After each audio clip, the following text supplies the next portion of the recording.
Check. Oh, there it is. Yeah, keep his lower. Yeah. Mine's wireless in case I want to run around, I guess. They probably assumed that you were going to. Yeah. Well, I don't know how you're going to do the backflip with a cabled mic. All tethered? Yeah. Anyway, thanks for having us, guys. Well, gentlemen, we had legitimately thousands of questions submitted to our website, 1057thepoint.com, all kinds of different questions, and so we've done our best to kind of whittle it down to what we believe were 10 of the best ones. I hope mine made it. I'm sorry now? I have a few. Josh was up all night submitting his own questions. Yeah. And there were some, truthfully, that we kind of left behind. No offense. That's fair. I was tired. So we will begin, if you guys are ready. Is that Absolutely. Right? All right. Hey, I was going to ask, because I saw you did the jumpsuit video at Will Smith's house in Iceland. Yes. And you just came from the UK. Other than St. Louis, what's one of your best travel experiences? Wow. That's a great question. That is a good one.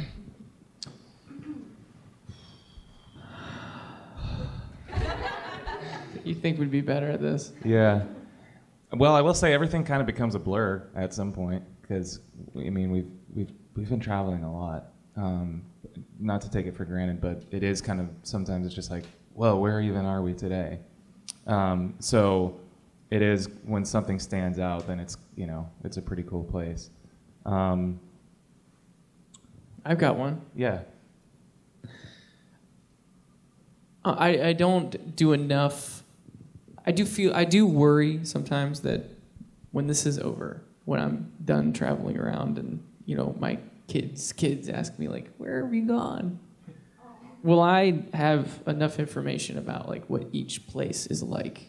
And so I'm trying to challenge myself to get out and see things and actually enjoy the different cultures and cities that I'm in. One of the things that I'll never forget though is we went to New Zealand and we visited Hobbiton where they shot The Hobbit. And so, I mean, that was a moment for me because it's one of my favorite series of movies. To see that in person, it was a moment. I was like, I'm glad I got out of the tour bus for this one. So, what has been your biggest challenge as a band? Have you been able to overcome that challenge? If so, how? That's a great question. Biggest challenge as a band. So far, mine's been learning how to play the drums, Yeah. and I haven't quite overcome it, but Working on it. I'm still practicing. I would say a practical challenge is just trying to get people's attention when you start. How many people want to do music, for a living or even just a hobby? And that was something that Josh and I spoke a lot about is how do we get people's attention? And we did that all kinds of different ways, some crazier than others. It started out, some of the things stuck around, like the skeleton outfits that we would wear when we would play. We had a show that night in some city that we knew hardly anyone was going to be at the show.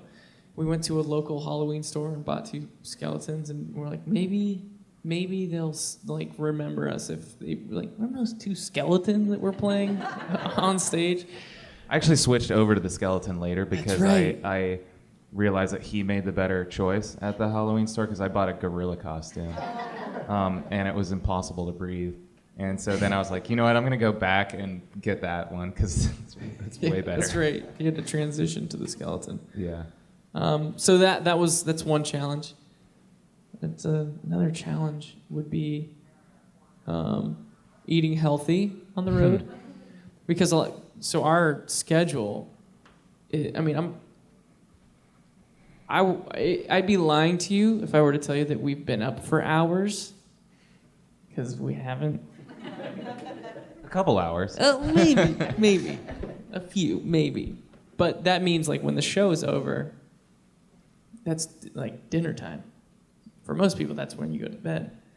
And what's available and open around that time is just really terrible stuff for you to eat. So that's been a challenge. And now that we have made it to, bigger venues, we can have catering that's giving us like healthier stuff and we're not feeling like garbage every night. So, but there was a few years there where it was not looking good. Yeah, and also, we're forced to Taco Bell or whatever, and then, well, which is great. Yeah, we don't knock it. we still eat it. Don't knock we it. love it. But also, I think during that time especially, it was just like, all right, we can afford for everyone in the van to get 2 items. Yeah. So that was our like compromise. It was healthier that way. Yeah. So you're both self-taught musicians, and I'm curious as to which instrument you picked up first, what song you first learned, and what age you were. Great question. I started playing the trumpet. That was the first one that, for some reason, I have no idea why, like, was really drawn to it. And I bought one, and then I played it in middle school. I think it was 6th grade. And the first song I learned, probably, I don't even remember. Mary Had a Little Lamb, probably. One of those, like, Fire. Yeah, like, It's a fire song. and then I was like, this needs a sick beat. Yeah. So then I tried to play both at once, Didn't work. and it didn't work, and I Yeah. just stuck with the drums. For me, my first instrument was the piano. It's actually a keyboard, so it's a tiny little thing.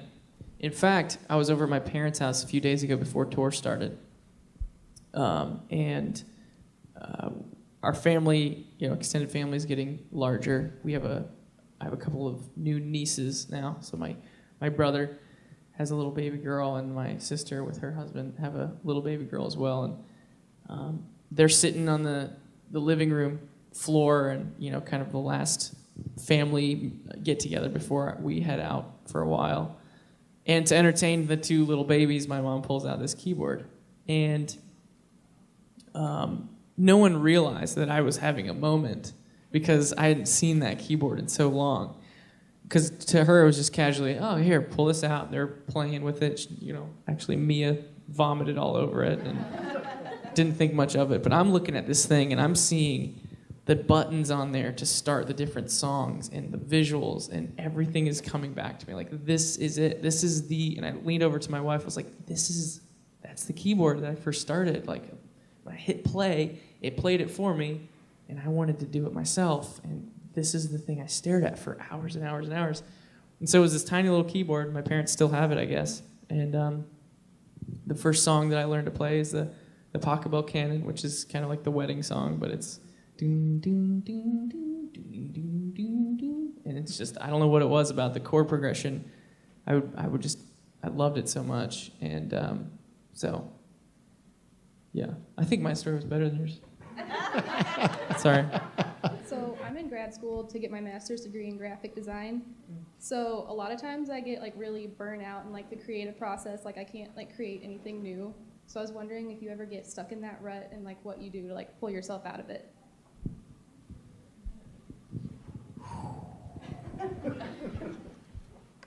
Man. I feel like I'm talking a lot. Am I talking too much? Okay, thanks. Actually, if you were to take our new record, it's called Trench. If you look at the 14 songs, you laughing? Because, like, of course you know that, I guess. I don't know.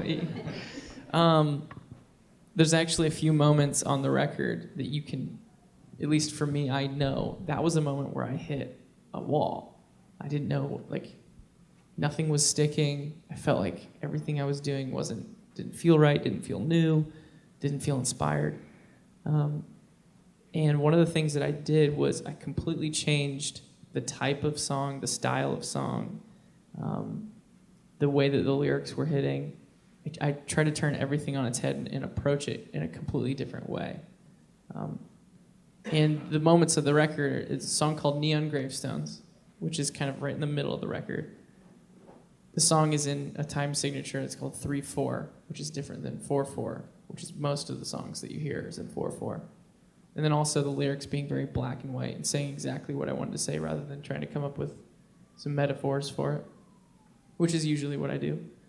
So to use as an exercise, like, let me just focus on something completely different than what it is that I have been trying to accomplish. Get it out of my system. And a lot of times those things you throw away afterwards because it just helps you get it out of your system, and then you're able to continue. And then the other song that happened in the record was Pet Cheetah, where completely different feel, different song entirely, but it was also, the point was it was so different from everything else that I was trying to do, that it helped shock the system. And so when you hit that creative wall, look around at your surrounding, like, where am I trying to create? What room am I in? You know, what are some of my habits? I always start with this, and then I try to build off that. Try to change the foundational starting points that you don't even realize that you're doing as a habit, and then you start to see things in a different light, and that can really help in any creative path. Which song of your songs is the hardest, most emotional song to perform because of the meaning story behind it? Well, there's a song on the new record. It's called Trench. You just check it out or stream it or something. There's a song called Legend that I've never actually played live before. And it's about my grandfather, who passed away this year. And he was very important to me. And I don't know. I don't know what it's going to be like to perform that. It'll probably be pretty tough, actually. So that's the first one that comes to mind when asked that question. There are a few songs that stand out as like, wow, there's so much going through your brain. You know, if you were to ask Josh and I all of the technical things that we're trying to accomplish while performing, it's one, we're trying to put on a show. Two, make sure we execute the part correctly. Remember the words. Don't fall into that hole. Just stuff like that as you perform that you have to be thinking about. A lot of times what you're saying, it's hard for your brain to really wrap around, you know, being convicted by that song again because of all the other stuff. But there are a few songs that will always kind of, for me, Holding On To You is one of those where I think part of it is that we've been playing it for so long that I don't have to think about all that stuff as much, and I can let those lyrics be fresh for me again. Neon Gravestones we've been playing. We've only played a couple times now, and it's, even though it's new, there's a lot of like, I gotta remember the chords and all that stuff. I'm still able to like get there, which is really nice. So those are a couple songs for me that do that. Any for you? No. Copy. Well, we were talking the other day. The one that came to mind, Tyler was like, have we played any shows together where we haven't played Holding On To You? And we were kind of thinking back, and I don't think there's been one show that we've played where we haven't played that song. And kind of going back to a question before, I do think about some of those moments in the past where we're trying to get people to pay attention, and in a way, it's like a little emotional just because of that, like the history of us traveling around in like rooms smaller than this with less people than this to watch us perform, and you know, now we get to go play it tonight for more people, and it does, yeah, I think, and also kind of what you said, you can kind of shut off your brain a little bit because it's kind of like just like autopilot. You can reflect on that a little bit more, and it is cool and special. Do you ever find it restricting to be a two-man band when playing live shows? And have you ever thought of adding additional members for live tours to play other instruments, sort of like a Nine Inch Nails approach? Yeah, there's something very easy logistically about it being a two-person band, still today, but also even more so when you first start out. When someone's late to band practice, it's only like one other guy. So you only have to have one conversation. I've always talked about some of the negatives are, you know, like a lot of bands huddle before a show to fire up. It's really just a animated hug for us, I guess, since it's just two of us. And then a few other things. There is something about, we never want to be too comfortable on stage. We never want to feel like, oh, I've been here before and this is very easy. And there's something about adding members and something about that feels like it'd be solving a problem, and having kind of that struggle every night to like, I wonder if this is enough. Like, I know it's just two of us. We got to like try harder. Kind of helps to motivate. All that being said, I think that there's something really special about when, you know, a group of people are on the same page musically, and it's something that obviously we get a bit out of just playing with each other, but the more you add, it can be quite magical as well. So I would never rule it out entirely, but for right now, we like the challenge. If you were to only be able to release one of your albums, which one would it be and why? Just throw it out the window. You're released. Oh. You're released. Go find your home. Sorry we kept you caged in this house for so long. The rest of you have to stay. You have to stay here. I'm not sure whether to interject or not, just so we're clear here. I love that you're unsure of that, by the way. It's right where we like to be. No, I guess it would have to be this new record called Trench. That no, Has it been called this whole time? What? It's called Trench? Yeah. Okay. It's good to know. Yeah, I think it's we never wanted to turn our back on like old records. Obviously, those are very important to us. Things that still mean a lot to us today. But obviously, the latest thing that you've released is the most important to you at that moment because it kind of is a snapshot of who you are. And so we would probably say this newest one would be the one we would release. And also, it's got a bird on the cover, so it makes sense with the whole release metaphor. It's very true. Hi. I'm easy. It's going to be, what would you say is your weirdest fear? Weirdest fear? What's your weirdest fear? My biggest fear is talking in front of people. For real. It's weird.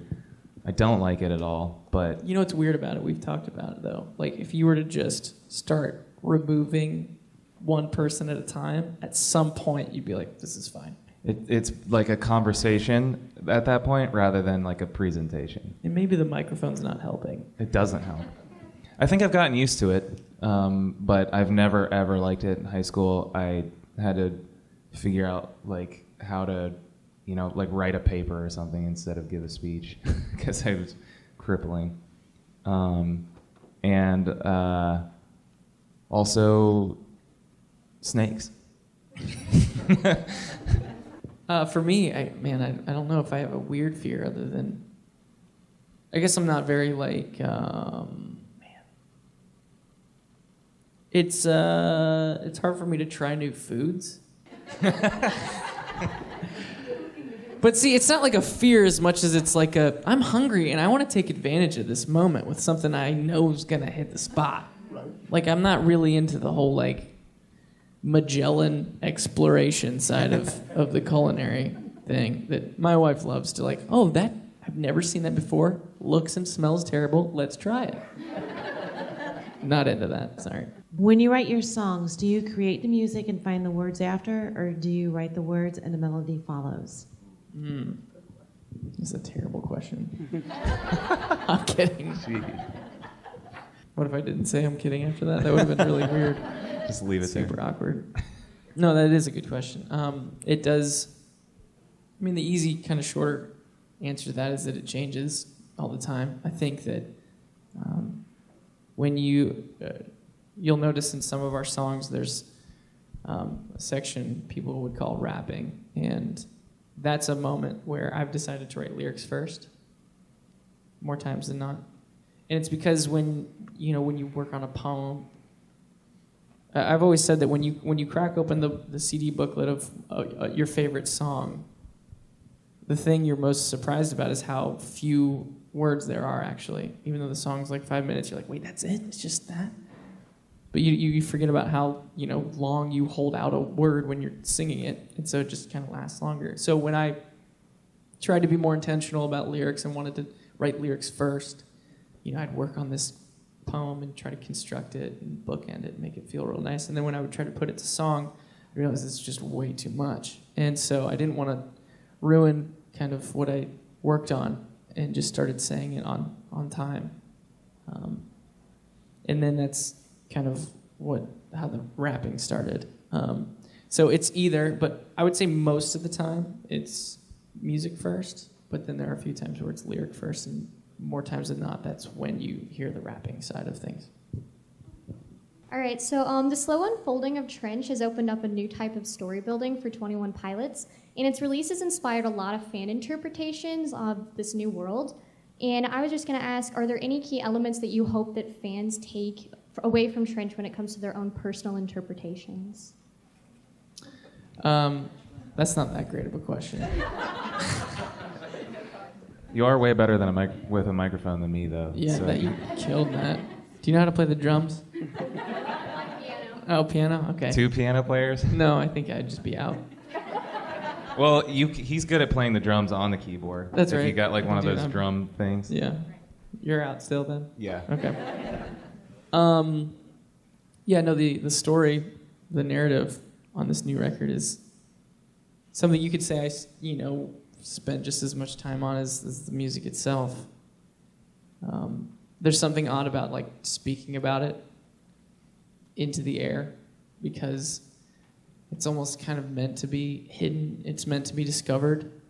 And there was an aspect of